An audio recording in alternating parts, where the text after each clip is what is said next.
l'escolarització es facin d'una forma molt més racional i còmoda per als pares. En Jordi i en Josep viuen en aquesta masia, situada a 12 quilòmetres de Borredà, on van a l'escola. Cada dia s'aixequen a les 8 del matí per arribar puntualment a classe. El gran fa 8è i el petit 6è. La seva mare els ha portat sempre amb cotxe a l'escola, però a partir de l'aplicació de la reforma educativa al Berguedà, la situació se'ls complicarà. En Jordi encara no sap què estudiarà quan acabi 8è, però haurà d'anar a l'escola a Berga, cosa que l'obligarà a aixecar-se cada dia a 7:15 per agafar l'autobús a Borredà.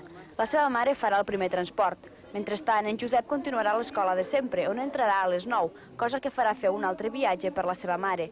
Quan en Josep hagi d'adaptar-se a la reforma, els horaris tornaran a variar.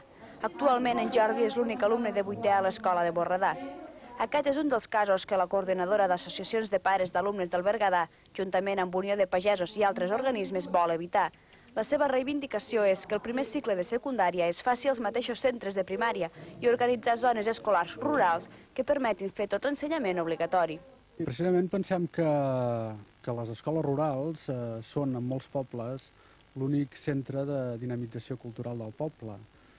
Aleshores, que ens treguin els nens a partir dels 12 anys, això suposarà un problema important pel fet que és l'edat en la que més poden participar directament en totes les activitats que munta l'escola pel poble i que munta el propi poble, no?